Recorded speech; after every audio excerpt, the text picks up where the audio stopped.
Chapter 9 Traders, Kings, and Pilgrims. Jagni at the market. Jagni looked forward to the fair in the village. She loved to see and touch the pots and pans of shiny steel, bright plastic buckets, cloth printed with brilliant floral designs, and clockwork toys, all of which came from the city. The men who spread out their wares came in buses and trucks and went back at the end of the day. Why were they always on the move? She wondered. Her mother explained that they were traders, people who bought things where they were made and sold them elsewhere. How to find out about trade and traders? You read about the northern black polished ware in chapter 8. This fine pottery, especially bowls and plates, were found from several archaeological sites throughout the subcontinent. How do you think it reached these places? Traders may have carried them from the places where they were made to sell them at other places. South India was famous for gold, spices, especially pepper, and precious stones. Pepper was particularly valued in the Roman Empire, so much so that it was known as black gold. So, traders carried many of these goods to Rome in ships, across the sea, and by land in caravans. There must have been quite a lot of trade, as many Roman gold coins have been found in South India. A poem about trade. We can find evidence of trade in the Sangam poems. Here is one which describes the goods brought into Puhar, an important port on the east coast. Here are brought swift prancing horses by sea in ships, bales of black pepper in carts, gems and gold born in the Himalayas, sandalwood born in the western hills, the pearls of the southern seas, and corals from the eastern oceans, the yield of the Ganga and the crops from the Kaveri, foodstuffs from Sri Lanka, pottery from Myanmar, and other rare and rich imports. Traders explored several sea routes. Some of these followed the coasts. There were others across the Arabian Sea and the Bay of Bengal, where sailors took advantage of the monsoon winds to cross the seas more quickly. So, if they wanted to reach the western coast of the subcontinent from East Africa or Arabia, they chose to sail with the southwest monsoon, and sturdy ships had to be built for these long journeys. New kingdoms along the coasts. The southern half of the subcontinent is marked by a long coastline and with hills, plateaus, and river valleys. Amongst the river valleys, that of the Kaveri is the most fertile. Chiefs and kings who controlled the river valleys and the coasts became rich and powerful. Sangam poems mention the Muvendar. This is a Tamil word meaning three chiefs, used for the heads of three ruling families, the Cholas, Cheras, and Pandyas, who became powerful in South India around 2300 years ago. Each of the three chiefs had two centers of power, one inland and one on the coast. Of these six cities, two were very important: Puhar or Kaveri Pattinam, the port of the Cholas, and Madurai, the capital of the Pandyas. The chiefs did not collect regular taxes. Instead, they demanded and received gifts from the people. They also went on military expeditions and collected tribute from neighboring areas. They kept some of the wealth and distributed the rest amongst their supporters, including members of their family, soldiers, and poets. Many poets, whose compositions are found in the Sangam collection, composed poems in praise of chiefs, who often rewarded them with precious stones, gold, horses, elephants, chariots, and fine cloth. Around 200 years later, a dynasty known as the Satavahanas became powerful in western India. The most important ruler of the Satavahanas was Gautamiputra Sri Satakarni. We know about him from an inscription composed on behalf of his mother, Gautami Balashri. He and other Satavahana rulers were known as Lords of the Dakshinapada, literally the route leading to the south, which was also used as a name for the entire southern region. He sent his army to the eastern, western, and southern coasts. The story of the Silk Route. The rich, glossy colors of silk, as well as its smooth texture, make it a highly valued fabric in most societies. Making silk is a complicated process. Raw silk has to be extracted from the cocoons of silkworms, spun into thread, and then woven into cloth. Techniques of making silk were first invented in China around 7,000 years ago. While the methods remained a closely guarded secret for thousands of years, some people from China who went to distant lands on foot, horseback, and on camels carried silk with them. The paths they followed came to be known as the Silk Route. Sometimes Chinese rulers sent gifts of silk to rulers in Iran and West Asia, and from there the knowledge of silk spread further west. About 2000 years ago, wearing silk became the fashion amongst rulers and rich people in Rome. It was very expensive as it had to be brought all the way from China, along dangerous roads through mountains and deserts. People living along the route often demanded payments for allowing traders to pass through. Look at map 6, which shows the Silk Route and its branches. Some kings tried to control large portions of the route. This was because they could benefit from taxes, tributes, and gifts that were brought by traders traveling along the route. In return, they often protected the traders who passed through their kingdoms from attacks by robbers. The best known of the rulers who controlled the Silk Route were the Kushanas, who ruled over Central Asia and Northwest India around 2000 years ago. Their two major centers of power were Peshawar and Mathura. Taxila was also included in their kingdom. During their rule, a branch of the Silk Route extended from Central Asia down to the seaports at the mouth of the river Indus, from where silk was shipped westwards to the Roman Empire. The Kushanas were amongst the earliest rulers of the subcontinent to issue gold coins. These were used by traders along the Silk Route. A sculpture from the stupa at Sanchi. Look at the tree and the empty seat below it. Sculptors carved this to indicate that the Buddha had attained enlightenment while meditating under the tree. The spread of Buddhism. The most famous Kushana ruler was Kanishka, who ruled around 1900 years ago. He organized a Buddhist council where scholars met and discussed important matters. Ashwagosha, a poet who composed a biography of the Buddha Charita, lived in his court. Ashwagosha and other Buddhist scholars now began writing in Sanskrit. A new form of Buddhism, known as Mahayana Buddhism, now developed. This had two distinct features. Earlier, the Buddha's presence was shown in sculptures by using certain signs. For instance, his attainment of enlightenment was shown by sculptures of the peepal tree. Now, statues of the Buddha were made. Many of these were made in Mathura, while others were made in Taxila. The second change was a belief in bodhisattvas.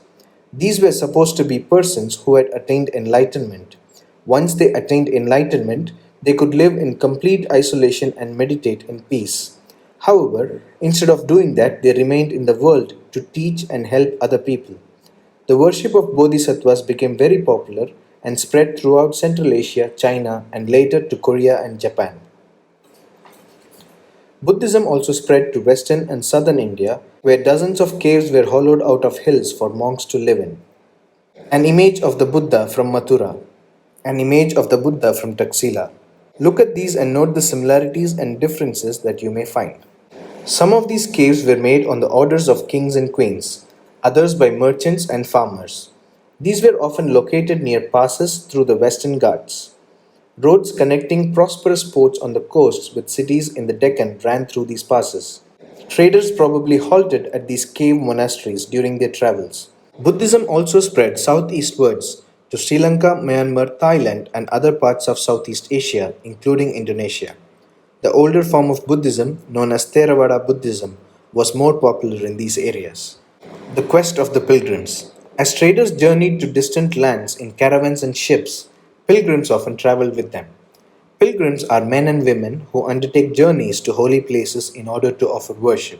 The best known of these are the Chinese Buddhist pilgrims, Faxian, who came to the subcontinent about 1600 years ago, Xuanzang, who came around 1400 years ago, and Yi Qing, who came about 50 years after Xuanzang. They came to visit places associated with the life of the Buddha as well as famous monasteries. Each of these pilgrims left an account of his journey. They wrote of the dangers they encountered on their travels, which often took years, of the countries and the monasteries that they visited, and the books they carried back with them. How Faxian returned to China. Faxian began his journey back home from Bengal. He boarded a ship belonging to some merchants. They had barely traveled for 2 days when they were caught in a storm. The merchants began throwing their merchandise overboard so as to lighten the load and save the ship from sinking.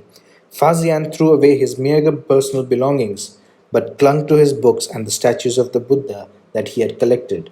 Finally, the storm subsided after 13 days. This is how he describes the sea. The sea itself is boundless in extent. It is impossible to know east or west except by observing the sun, moon, or stars in their motions. If it is dark, rainy weather, the only plan is to steer by the wind. It took him more than 90 days to reach Java, where he halted for 5 months before boarding another merchant ship that took him to China. Xuanzang, who took the land route back to China through the northwest and Central Asia, carried back with him statues of the Buddha made of gold, silver, and sandalwood, and over 600 manuscripts loaded on the backs of 20 horses. Over 50 manuscripts were lost when the boat on which he was crossing the Indus capsized. He spent the rest of his life translating the remaining manuscripts from Sanskrit into Chinese. Nalanda, a unique center of Buddhist learning. Xuanzang and other pilgrims spent time studying in Nalanda, Bihar, the most famous Buddhist monastery of the period. This is how he describes it. The teachers are men of the highest ability and talent. They follow the teachings of the Buddha in all sincerity. The rules of the monastery are strict, and everyone has to follow them. Discussions are held throughout the day, and the old and the young mutually help one another. Learned men from different cities come here to settle their doubts. The gatekeeper asks new entrants difficult questions. They are allowed to enter only after they have been able to answer these. 7 or 8 out of every 10 are not able to answer. The beginning of Bhakti. This is also the time when the worship of certain deities, which became a central feature of later Hinduism, gained in importance. These deities included Shiva, Vishnu, and goddesses such as Durga. These deities were worshipped through bhakti, an idea that became very popular at this time. Bhakti is generally understood as a person's devotion to his or her chosen deity. Anybody, whether rich or poor, belonging to the so called high or low castes, man or woman, could follow the path of bhakti. Vishnu as Varaha, an image from Iran, Madhya Pradesh. This magnificent statue is of a special form of Vishnu, the Varaha or boar. According to the Puranas, Vishnu took the shape of a boar in order to rescue the earth, which had sunk into water. Here the earth is shown as a woman. The idea of bhakti is present in the Bhagavad Gita, a sacred book of the Hindus, which is included in the Mahabharata. In this, Krishna the god asks Arjuna, his devotee and friend, to abandon all dharmas and take refuge in him, as only he can set Arjuna free from every evil. This form of worship gradually spread to different parts of the country. Those who followed the system of bhakti emphasized devotion and individual worship of a god or goddess rather than the performance of elaborate sacrifices. According to this system of belief, if a devotee worships the chosen deity with a pure heart, the deity will appear in the form in which he or she may desire. So, the deity could be thought of as a human being, lion, tree, or any other form. Once this idea gained acceptance, artists made beautiful images of these deities. Bhakti comes from the Sanskrit term bhaj, meaning to divide or share. This suggests an intimate two-way relationship between the deity and the devotee.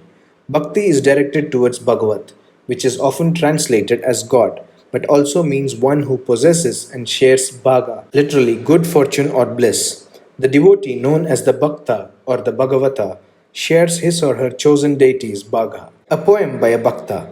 Most Bhakti literature tells us that riches, learning, and high status do not automatically ensure a close relationship with the deity.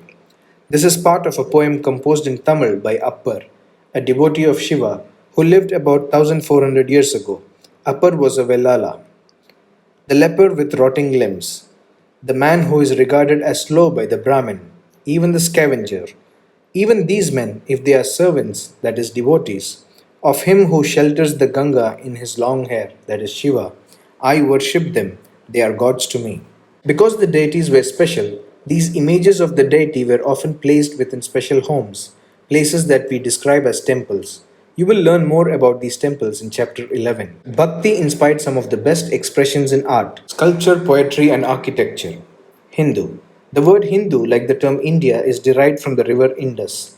It was used by Arabs and Iranians to refer to people who lived to the east of the river and to their cultural practices, including religious beliefs. About 2000 years ago, Christianity emerged in West Asia.